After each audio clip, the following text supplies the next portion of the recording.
Hi, welcome to another episode. Before we begin, please don't forget to hit the subscribe button and also like and share this video. Now let's dive in.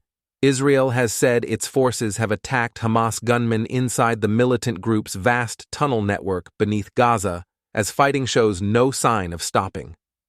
After the first successful rescue of a hostage held by Hamas, Israeli troops appeared to push further into Gaza, with Prime Minister Benjamin Netanyahu rejecting calls for a ceasefire.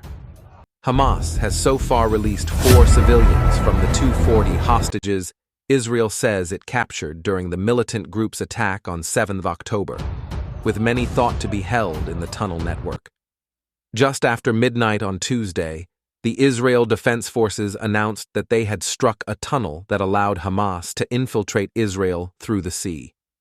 The sea tunnel was unusual, a sign that Hamas has designed deadly new ways to attack Israel. The armed group has miles of tunnels under the Gaza Strip.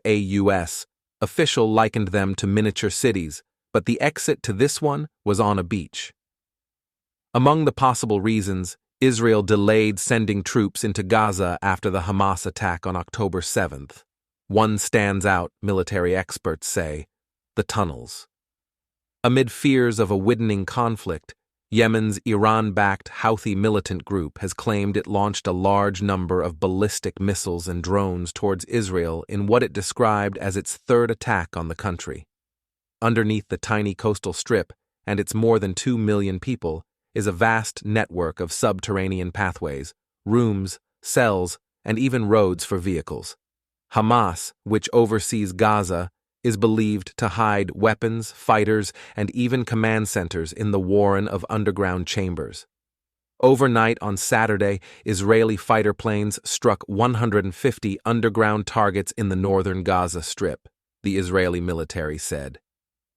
For the Israeli forces who take part in any large-scale ground invasion, one of the most daunting challenges will be the tunnels, which Hamas has spent years refining.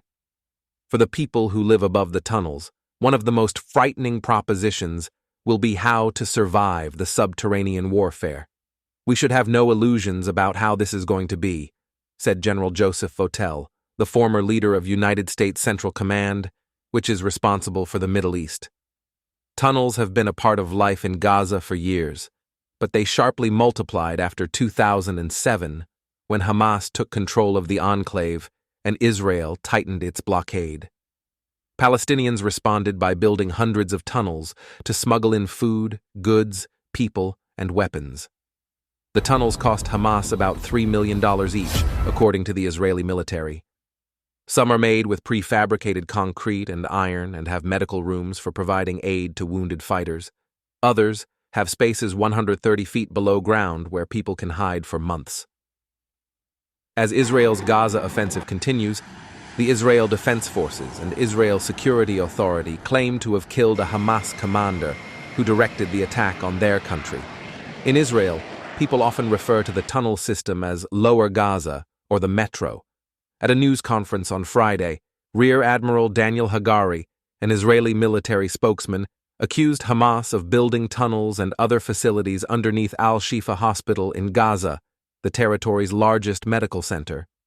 He played an intercepted audio recording and displayed an illustration of the subterranean complex. General Votel, who visited a tunnel controlled by the Lebanese militia Hezbollah near Israel's border, said he was taken aback at the level of effort that is involved in creating these things. This wasn't just holes in the ground, it was an architecture, he said. They were linked to rooms and built in a way to withstand strikes to the surface.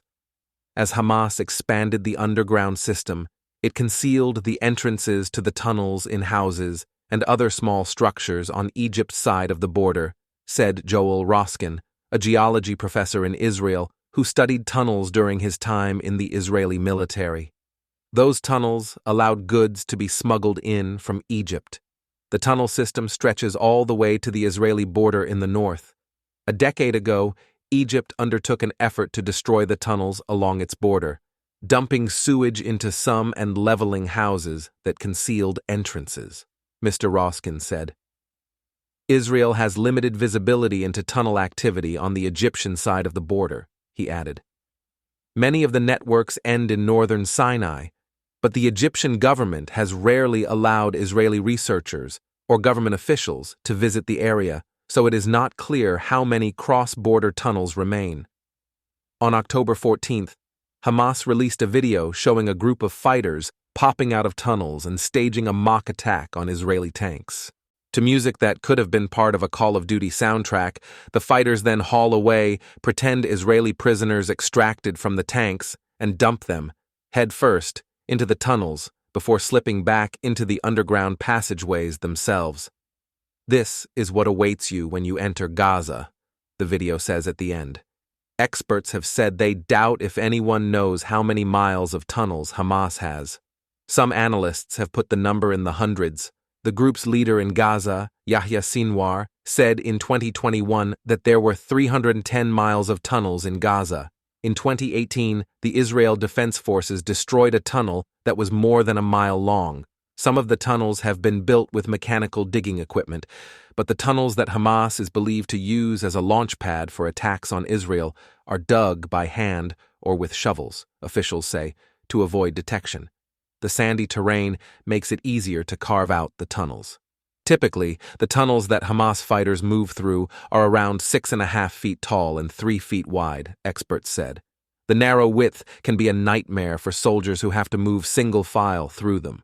Soldiers and officers who have worked on clearing tunnels in Gaza in the past say that militaries usually refrain from sending people into them. Hamas has prepared its tunnels. They're probably booby-trapped, experts say. There is no probably about the booby traps, said Colonel Amir Olo, the former commander of the elite combat engineering unit known as Yahalom, which is in charge of dismantling tunnels.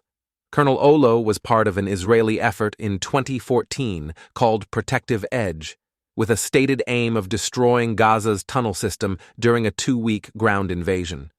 Booby traps, usually bombs that are either remotely triggered or explode when something crosses a tripwire, are ever present, he said.